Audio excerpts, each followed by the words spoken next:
লাউ আন্না কতরাতাম মিনাল যাক্কুম ওয়াবতারাস ফি দারিদ দুনিয়া লা আফসাদাস আলা আহলি দুনিয়া মাআইশাহুম।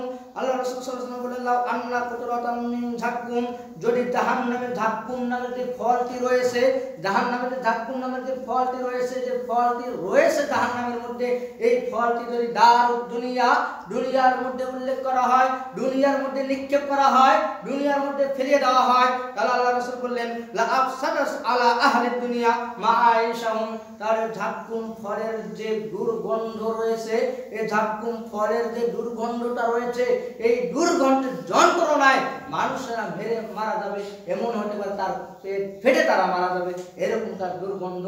সেই ফলটাকে খিলানো হবে জাহান্নামী অধিবাসীদেরকে, জাহান্নামীদেরকে জাহান্নামে তারা যাবে, জাহান্নামে তারা নিক্ষেপ করবে, তারা জাহান্নামী হবে। তাহলে এখান থেকে আমরা বুঝতে পারি জাহান্নামের শাস্তিটা ভয়াবহতা কিরকম হতে পারে। জাহান্নামের ভয়াবহতা সেরকমই হতে পারে যেরকমটি ফল যদি একটা দুনিয়ার মধ্যে নিক্ষেপ করার কারণে যদি মানুষরা দুর্গন্ধে তার পেটটা ফেটে তারা যদি মারা যেতে পারে, তাহলে ওই ফলটি আপনার যদি খাওয়ানো হয় তাহলে আপনার কিরকম অবস্থা হবে, কিরকম হতে পারে, এখান থেকে একটু চিন্তা করে দেখি। উপস্থিতি এরপরও আমরা জাহান্নামের কথা শোনার পরও আমরা জানি যে আমি সালাত না করলে আমি জাহান্নামে যাবো, আমি জানি আমি মিথ্যা কথা বললে আমি জাহান্নামে যাবো। আল্লাহ সুবহানাহু ওয়া তাআলা বললেন তোমরা সুদ খেও না, তোমরা সুদ খাচ্ছ। আল্লাহ সুবহানাহু ওয়া তাআলা বললেন তোমরা ঘুষ খেও না, তোমরা ঘুষ খাচ্ছ। আল্লাহ সুবহানাহু ওয়া তাআলা বললেন তোমরা সালাত আদায় করো, তোমরা সালাত আদায় করতেছো না। আল্লাহ সুবহানাহু ওয়া তাআলা বললেন তোমরা সত্য কথা বলো, আমরা সত্য কথা বলতেছি না। অর্থাৎ আল্লাহ সুবহানাহু ওয়া তাআলা যা বলেছেন, যা কিছু আমাদেরকে আদেশ করেছেন, সমস্ত কিছুর কথাগুলো আমরা উল্টাটা মানতেছি, উল্টো হয়ে যাচ্ছি, উল্টো ভাবে যাচ্ছি। উপস্থিতি অথচ আল্লাহ রাসূল সাল্লাল্লাহু আলাইহি ওয়াসাল্লাম বললেন জাহান্নামকে যখন ঢুকিয়ে দেওয়া হবে, জাহান্নাম তারা এতটাই ভয়াবহতা শাস্তি হবে। আল্লাহ রাসূল বললেন জাহান্নামের মধ্যে সর্বনিম্ন যে শাস্তি রয়েছে, সর্বনিম্ন যে শাস্তি রয়েছে, তা শাস্তির মধ্যে যদি তাদেরকে দেওয়া হয় তাহলে সর্বনিম্ন যে শাস্তিটা রয়েছে, এই শাস্তিটা হলো তাদের জুতার যে ফিতা রয়েছে, জুতো, এই জুতার ফিতা দুটোর মধ্যে তাদের আগুন দিয়ে তৈরি করা হবে, আর সেই জুতো তার পরিধানে তার পায়ে পরিধান করা হবে। এর তাপমাত্রা তার মাথার মগজ বক্তব্য করা শুরু করে দিবে। সে মনে করে থাকবে জাহান্নামের মধ্যে মনে হয় এটাই আমার সবচেয়ে অধিক শাস্তি হচ্ছে, এটাই মনে হয় সবচেয়ে আমার বেশি শাস্তি হচ্ছে, তিনি এরকম ভাবে ভাববেন। অথচ আল্লাহ রাসূল সাল্লাল্লাহু আলাইহি ওয়াসাল্লাম বললেন এটা তার জন্য সর্বনিম্ন শাস্তি, এটাই তার মধ্যে সর্বনিম্ন শাস্তি।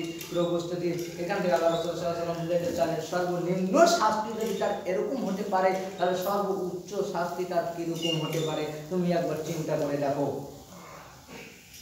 উপস্থিতি আমি আপনাদেরকে বুঝাতে চাচ্ছি যে জাহান্নামটা এমন একটা জিনিস যা প্রত্যেকটা মানুষের জন্য এটা তৈরি করা হয়েছে। যে সমস্ত মানুষগুলো জাহান্নাম যাওয়ার জন্য নিজেকে প্রস্তুত করতেছে, জান্নাতে যাওয়ার জন্য প্রস্তুতি করতেছে না, যে সমস্ত মানুষগুলো জাহান্নামে যাওয়ার জন্য নিজেকে প্রস্তুত বানিয়ে নিচ্ছে যে আমি জাহান্নামে যাব, তিনি নিজেই ভাবতেছেন আমি জাহান্নামে যাব, কি শাস্তি হবে, আমি জাহান্নামে যাব। অথচ আল্লাহ রাসূল সাল্লাল্লাহু আলাইহি ওয়াসাল্লাম বললেন তোমরা প্রত্যেকটা সময় সবচেয়ে বেশি আল্লাহ সুবহানাহু ওয়া তাআলাকে দোয়া করো, জাহান্নাম থেকে তোমরা উদ্ধার চাও, জাহান্নাম থেকে তোমরা আযাব, জাহান্নামের আযাব থেকে তোমরা মাফ চাও, আল্লাহ সুবহানাহু ওয়া তাআলার কাছে সাহায্য প্রার্থনা করো। উপস্থিতি সেই জাহান্নামে যাওয়ার জন্য আমরা নিজেকে নিজে প্রস্তুত করি। কিভাবে করি? আমি তো জানি যে সালাত আদায় না করলে আমি জাহান্নামে যাব, তারপর আমি সালাত আদায় করতেছি না। আমি তো জানি যে আমি সালাত আদায় না করলে আমি জাহান্নামে যাব, তারপর আমি সালাত আদায় করতেছি না।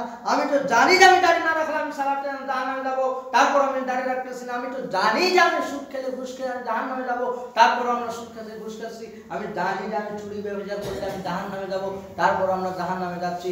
আমি জানি যে আমি বিবাহ করার সময় যদি আমার স্ত্রীর কাছে যদি ডেমেন্ট নেই আমি জাহান্নামে যাব, তারপরও আমি নিচ্ছি। আমি যদি জানি যে আমার স্ত্রীর মহরণ আমি যদি আদায় না করি তাহলে আমি জাহান্নামে যাব, তারপরও আমরা নিচ্ছি। আমি জানি যে মানুষকে যদি আমি সহযোগিতা না করি তাহলে আমি জাহান্নামে যাব, তারপর আমরা মানুষকে বিপদের দিকে ঠেলিয়ে দিচ্ছি। আমি জানি যে আমি শয়তানের ধোঁকায় পড়ে যদি আমি কাজ করি তাহলে আমি জাহান্নামে যাব, তারপর আমরা যাচ্ছি। অথচ আল্লাহ সুবহানাহু ওয়া তাআলা বলেন হে আমার বান্দারা তোমরা শুনে রাখো যে আমি তোমাদের কাছ থেকে যে শয়তান বিগত শয়তান খেতে পাঠিয়েছি এটা তোমাদের প্রকাশ্য শত্রু, এটাই তোমাদেরকে ধোঁকা দিবে, এই তোমাকে জাহান্নামে নিয়ে যাবে, এটাই তোমাদের প্রকাশ্য শত্রু। উপস্থিতি আমি আপনাদেরকে বুঝাতে চাচ্ছি, শুরুতে যে আয়াতটি তেলাওয়াত করেছি, যে ব্যক্তিগুলো জাহান্নামে যাবে এই ব্যক্তিগুলোর মধ্যে অধিকাংশ মানুষেরা হবে যে শুরুতে বললাম ওয়ালাম আয়ুনুল্লাহি ইউসিরুনা বিহা ওয়ালাম আযানুল্লাহি ইয়াসমাউনা বিহা, তাদের চোখ রয়েছে দেখার পরও না দেখার ভান করে থাকে, তাদের কান রয়েছে শোনার পরও না দেখার না শোনার ভান করে থাকে, তাদের অন্তর রয়েছে তারা চিন্তা করার পরও না চিন্তার ভান করে থাকে। কেন এমনটা হবে, কেন করবো? উপস্থিতি ওই সমস্ত মানুষগুলো বরং নিকৃষ্ট, বরং তারা গাফেলদের অন্তর্ভুক্ত, তারা গাফেলদের অন্তর্ভুক্ত, তারা গাফেলদের অন্তর্ভুক্ত, তারা জাহান্নামে যাবে, তারা জাহান্নামে যাবে, তারা জাহান্নামে যাবেই যাবে, কোথায় ঠিক উপস্থিতি। তাহলে আমাদেরকে কি করতে হবে?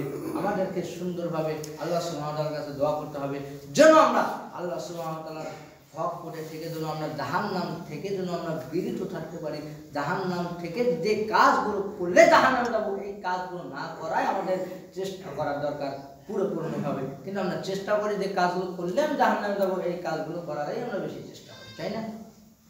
উপস্থিতি জানি না কীভাবে বললে আপনারা বুঝতে পারবেন, জানি না কীভাবে আপনাদেরকে বললে কীভাবে বললে আপনারা বুঝতে পারবেন। পুরো উপস্থিতি আমরা যে মুসলিম হিসাবে যেখানে এসেছি এটাই আমাদের জন্য গর্ব হয় যে আমরা মুসলমান হয়ে এখানে আমরা সৃষ্টি হয়েছি, আমরা মুসলিমের সন্তান হয়ে এখানে সৃষ্টি হয়েছি, তবুও আমরা মুসলিম হতে পারবো না কেন? আল্লাহ রাসূল সাল্লাল্লাহু আলাইহি ওয়াসাল্লাম বললেন, ও আমার সাহাবারা তোমরা শুনে রাখো, পৃথিবীর মধ্যে যে সমস্ত মানুষগুলো ওই সমস্ত মানুষগুলো কিয়ামতের ময়দানে তারা কাফেরদের সাথে অন্তর্ভুক্ত হবে, ওই সমস্ত মানুষগুলো খ্রিস্টান ধর্মিক নাস্তিক ইহুদিদের জন্য ইহুদিদের কাতারে তারা দাঁড়াবে। ওই সমস্ত মানুষগুলো যে সমস্ত মানুষগুলো পৃথিবীর মধ্যে ওই সমস্ত মানুষের অনুসরণ করবে, অর্থাৎ আল্লাহ রাসূল সাল্লাল্লাহু আলাইহি ওয়াসাল্লাম বললেন যে ব্যক্তি যার অনুসরণ করবে, যার অনুসরণ অবলম্বন করবে ওই ব্যক্তিকে জাহান্নামে দেওয়া হবে এবং কিয়ামতের ময়দানে তার সাথে তার হাসর নাসর করা হবে। আমি যদি পৃথিবীতে থাকা অবস্থায় আমি যদি যারা একজন খ্রিস্টান নাস্তিক বিধর্মী সালাত আদায় করে না তাদের জন্য অনুসরণ করি তাহলে আমার হাসর নাসর হবে তাদের সাথে। অর্থাৎ একজন বিধর্মী, একজন কাফের, একজন বেঈমান, একজন নাস্তিক সালাত আদায় করে না, আমি সালাত আদায় করি না, তাহলে আমাদের মধ্যে পার্থক্য কি?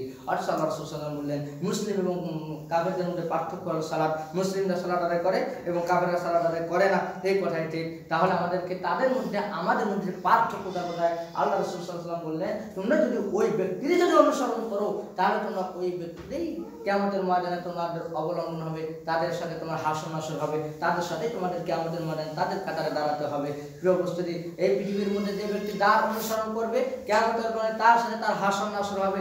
অথচ আমরা মুসলমানের ঘরের সন্তান হওয়ার পরেও আমরা তাদের সাথে হাসর নাসর করবো। এই জন্য করবো যে আমি মুসলমান বটে, আমি মুসলমানের কাজ করি না, মুসলমান বটে মুসলমানের কাজ করি না।